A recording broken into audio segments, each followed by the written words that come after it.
Happy spring, everybody. Today is Saturday, April 20th, and we are going out to Cayuga Lake in western New York. First day out in the boat. We're going to try and get some lake trout trolling. Should be a good day. Stay tuned.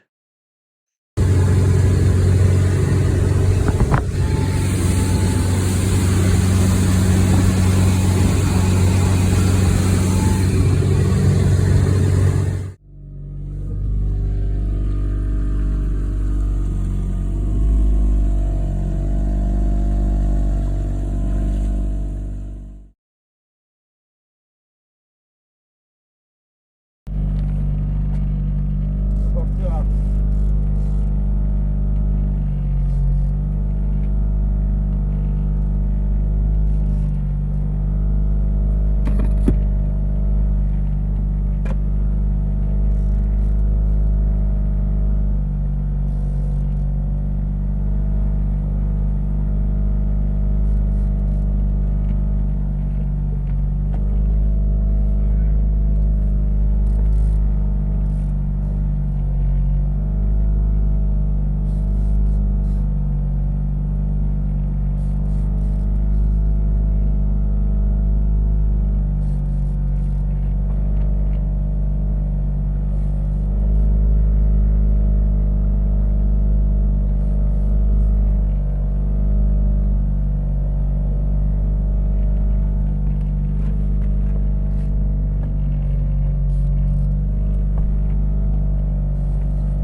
Taking some line.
That is a nice Cayuga Lake trout.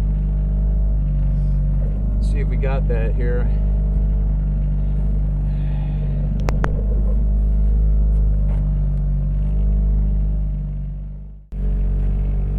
All right, we're hooked up with number 3.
32-inch net.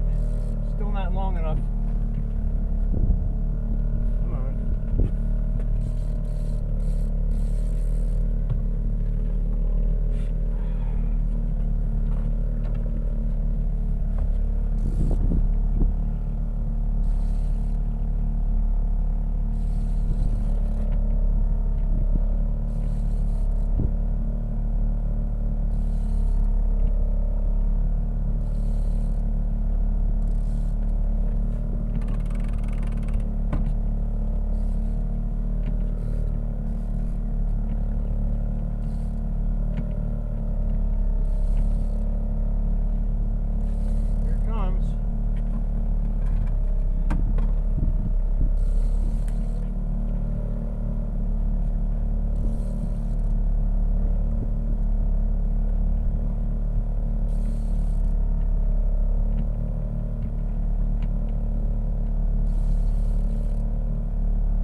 spots, heading back upwind. We're going to troll down with the wind just because it's kicking up a little bit.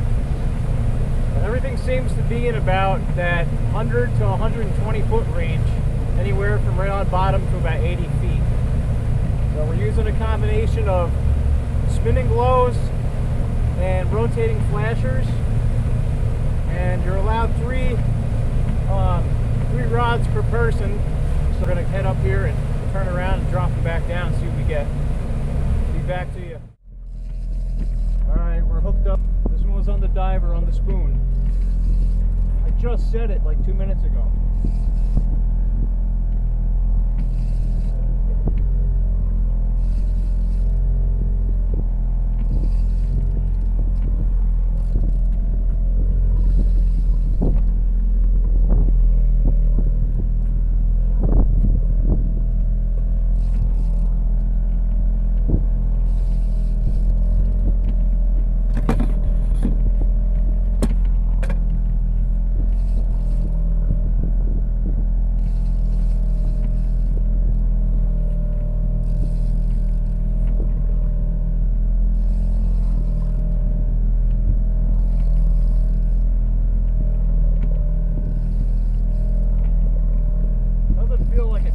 Staying down there.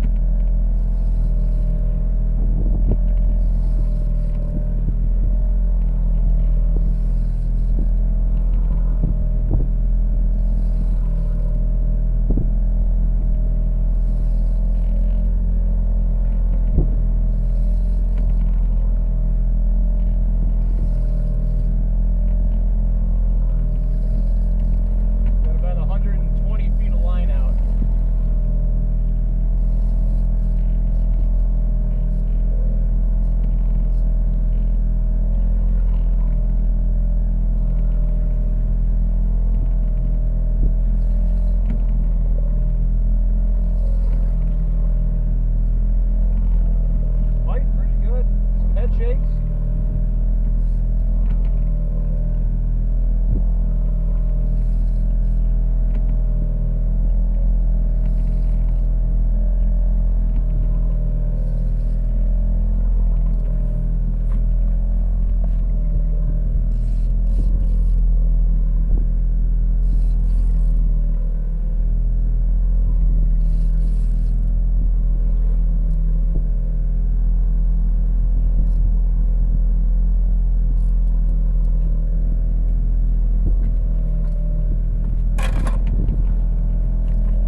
again.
Not very big.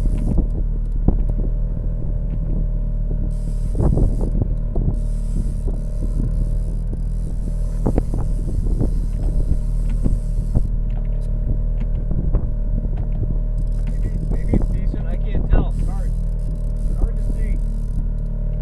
50 feet of line.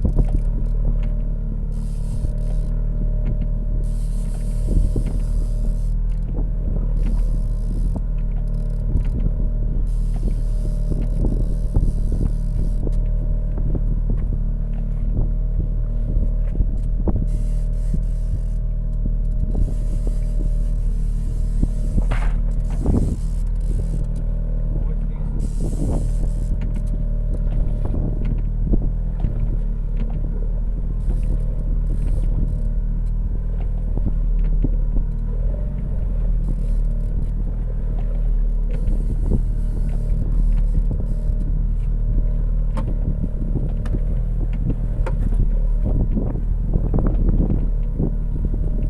It's the biggest one of the day.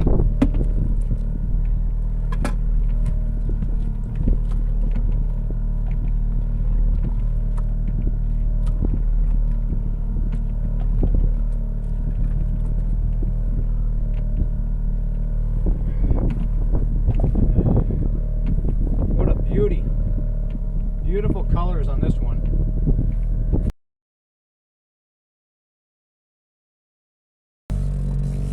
And run again. Another spinning glow.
wrap, and we'll start heading back. The wind's kicked up out of the west at about, I'd say it's probably blowing around 20 right now, as you can tell.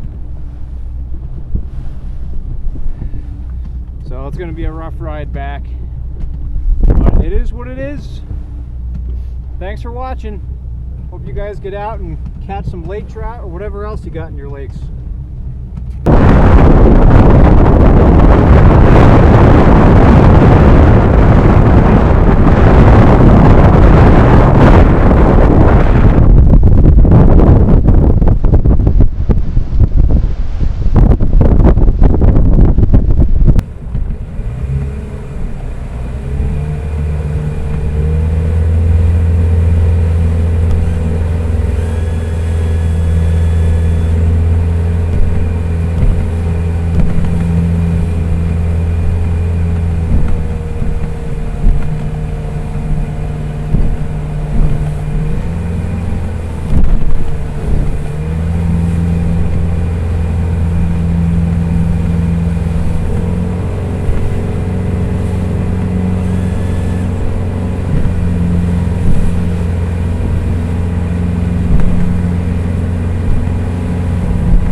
Okay, so we're back, and it was a phenomenal first day of fishing Cayuga Lake. Caught a lot of fish. I think we netted about 10 to 12 in about a 4.5 to 5 hour period, and they were very, very active today, aggressive, and I wanted to stay out longer, but the winds picked up out of the west about 25 miles an hour, so I had to call it. It was a very wet ride back, as you probably saw in the video. And I wanted to just kind of go over some of the tackle that I was using today and what was working for me. So to start with, New York State, they allow 3 rods per person. So I was running 2 downriggers and 1 dipsy diver rod. And most of the fish I was getting were in that 70 to 80 foot range in about 120 feet of water, suspended. Um, so to start with, I was primarily using spinning GLOS and Michigan Stinger spoons. And the 2 spinning GLOS that I was using that seemed to be working the best were the yellow clown with the white wings. Probably can't see that too well because the lighting in here isn't that great. And just your standard chartreuse with the yellow front. These I'm running 1 bead on the back of them. It protects the knot. I think these are an 8 millimeter bead. And it also allows the spinning GLOW to spin freely without binding up on the knot. And these I had attached with about a 18 to 24-inch fluorocarbon leader coming off of a rotating flasher. And this one's a Pro Troll. This is just your standard chrome with the holographic tape. This one actually has a light in it, and it's activated by water. I think it flashes red, white, yellow, and green, I'm pretty sure. Just 2 little probes, throw it in the water, starts blinking. I think the battery in there lasts about 80 hours, and you can get replacements of these. These are rigged up with ball bearing swivels, so they constantly spin freely. No binding, no line twist or anything like that. And I find now anyway that the water is still cold, the fish are active. Uh, the shorter leader length gives these a more of a snap. And if you run a longer leader, maybe like a 32 or even a 36-inch leader, that's supposed to be better for the slower days when the fish are a little more lethargic. It just allows that spin and glow to have a bigger rotation, a little bit slower rotation. And these are just simulating the little bait fish that can't keep up. And they just love it. So that was that one. And the other combination that seemed to work well was obviously, like I said, the yellow clown spin and glow. And that was rigged up with the Michigan Stinger flasher. These are both 8-inch flashers. This one has the White Crush UV tape. I think these are glow in the dark actually with the green dots, 2-sided. They work really well. They took a bunch of fish. And for The Dipsy diver setup. This is a Lure Jensen number 3 Magnum Dipsy diver. These go down to about 100 feet. I'm running 50-pound braid Power Pro on my Dipsy rods. So there's no stretch, and it's a lot easier to pop these clips, I find, than with monofilament. The downrigger rods, I was running 25-pound monofilament. So on the backs of these had about a 1 to 2 foot leader of monofilament line just to act as a little bit of a shock absorber because you got braided line and then you also have the steel cable. And this is a Lee Davis baby cowbell. And these blades, they spin in the water and they throw a lot of light, a lot of vibration, and they bring fish in from a distance. So behind this, about another 18 to 24-inch leader, I was running spoons, and I was alternating out the the pickle seed UV Michigan Stinger spoon. Took the most fish for me today. That's what that one looks like. This one was just getting absolutely hammered. You probably can't see the teeth marks in it, but they were just engulfing this thing. And later in the day, I started hooking up on some smaller fish and to try and weed those out. This is another Michigan Stinger. This is the Frostbite UV. This one took a couple of nice sized fish. It's a bigger profile than the regular Stinger. This is the Stingray. And this was weeding out those smaller fish, like I said. And these two color combinations just seemed to work really great on this particular day. And for the fluorocarbon leader material that I was using, I actually tried this stuff. This is Berkeley Fluoro Shield, and this is infused with nylon. So you get the benefits of the invisibility of the fluorocarbon and strength of nylon. And it worked really well. It kept the fish pinned, the knots tied good on them, and I have no complaints. I'll definitely be buying more. This is 20-pound test for these lake trout. Worked just fine. So the other thing that I was also really excited to talk about were these. These are trail lures. I just picked these up off of eBay. They make a lot of these different trailers, but these are advertised as one of the strongest on the market. They're going to hold up to teeth. They're not going to rip off your hook. They're going to absorb scent, and they're great for a variety of species. I tried them trolling. You got two different styles in here. You have curly tails, and you also have the regular straight fish split tails in there. You can get these in a couple different sizes. I was running the curlies off of my spinning glows, and just the action of that tail off of the spinning glow gives the fish something extra to look at. And the first fish I actually caught was on one of these. And unfortunately, I didn't get it on camera. It was just a crazy day trying to operate the camera, check to see if it's recording, net the fish, fight the fish at the same time. I wasn't set up right. I just wanted to kind of get out and get some fish in the boat. But I think these are going to be really great for jigging as well, off of bucktails or tubes or whatever you use. And I will drop a link in the description for these as well and everything else that I've been using if you have any interest in checking them out. So that's it in a nutshell. I hope this helped you guys. And if you have any other questions or comments, leave them in the description. I will answer them. And stay tuned. I've got a lot of other fishing content coming up for the season. We're going to be hitting Cayuga Lake some more, and we're going to be getting into Lake Ontario out of Oswego for more lake trout, king salmon, and browns. So stay tuned. And if you could like and subscribe this video, it would greatly help me grow my channel. So I appreciate it. All right, until next time, take care.